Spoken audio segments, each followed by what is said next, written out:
Hello, I'm Joe Atkins. I'm here to talk with you about my new book, Harry Dean Stanton, Hollywood's Zen Rebel. You can see a copy of it over there, published by University Press of Kentucky. And thought I'd like to talk to you a little bit about it and hope you get a chance to take a look and read it and hope you enjoy it. Harry Dean Stanton was arguably the greatest character actor in Hollywood history.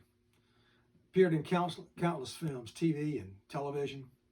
A lot of films you're familiar with, perhaps: Repo Man, Paris, Texas, Alien, Godfather Part 2, Pat Garrett and Billy the Kid, Missouri Breaks. It goes on and on and on. It took me 4 years to do this book, and it was really a project with a lot of work, but I'm very happy with it. Hope you will be too. I thought I might read you just a little excerpt today, but I have to give you a little background. Harry Dean came from Kentucky, Hardscrabble, Kentucky, back in the hills, and later was in World War II, and toward the end of that war, and then he studied at the University of Kentucky, and then later at the Pasadena Playhouse before he got a start in acting. And one of the aspects of this book is Harry Dean had a tortured relationship with his mother. He inherited her artistic skills. She played guitar just like he did, what have you, and so it was a lifelong sort of battle between those two. They stopped speaking for many years, but they did reconcile before she died. And then upon her death, he and his half-brother, Stanley McKnight Jr., who's still living in Florida, went to her funeral. And I thought I'd read you just a little excerpt about that trip to his mother Ursul's funeral.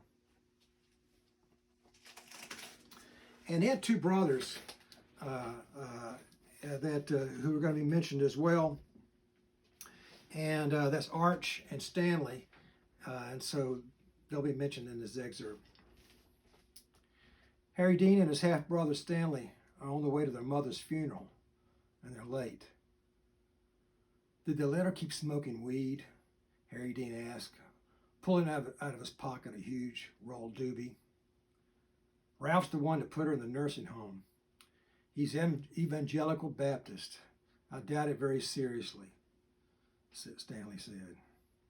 "Yeah, he's still trying to convert me. Been doing it ever since I got here. Sometimes he'll call me up," Stanley says, "out of the blue and say, 'This is Ralph. I have just one question. Do you accept Jesus Christ as your Lord and Savior?'" Harry Dean's eyes light up as he fires the doobie. "What do you tell him?" He drags deeply and passes it on to Stanley. Stanley stares at it a moment. "I tell him, 'Ralph, we've been over this many times. This is why we don't have a relationship. Why do you keep asking me?' Ralph says, 'I want to know if I will see you when I'm in heaven.'" Harry Dean shakes his head. Good Lord. The two brothers don't resemble each other much. Harry Dean is 22 years older. He's lean, while Stanley is more heavy-set. But they share an impatience with religion, an artistic sensibility, and bruised memories of their mother. They pass the doobie back and forth. "The weed was helping her with the arthritis," Harry Dean muses. "I knew it would. That's why I got her started on it." Why'd you get me started on it?" Harry Dean turns to the passing landscape. It's mid-August in Kentucky, nearly 90 degrees. Warmer than what he's gotten used to in LA. Why'd she die? She was only 67. Stanley ponders answers. She drank like a fish, smoked, and suffered from arthritic flare-ups, joint replacements on her feet, bad kidneys, and the shots the doctor made her take. I don't know why she died. You think the weed had something to do with it? Stanley shrugs. When I visited her in the nursing home a couple of weeks ago, she was out of it. Arch took out a life insurance policy on her not that long ago. Even Ralph's mad about it. Archiegate. He says he didn't, but he's lying. He was always her favorite. Who cares? Arch sells life insurance. It's his business. He was entitled if he did. She lived with him in Florida. If he did, he was just getting paid back. You didn't put any shit into this.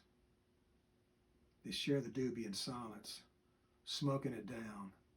Soon they're high and forget all about Archigate. The heat's no longer bothering Harry. It never did bother Stanley. The funeral home comes into view and there's a crowd. The minute they walk in, people start talking. Which one of them is the movie star? An elderly woman asks her friend about the buzz above the buzz in the crowd. I know it's not the fat one, her friend quips. Stanley hears it, pursing his lips in annoyance. Harry turns to him with a shit-eating grin, and they chuckle. Soon they're laughing, maybe more than they should, given the occasion.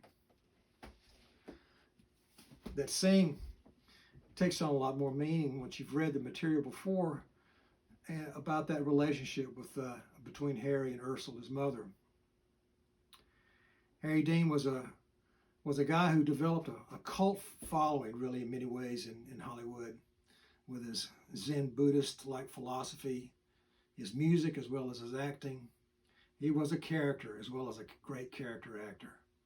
I hope you get a chance to take a look at my book and let me know if you do, and if you let me know what you think about it. Bye-bye.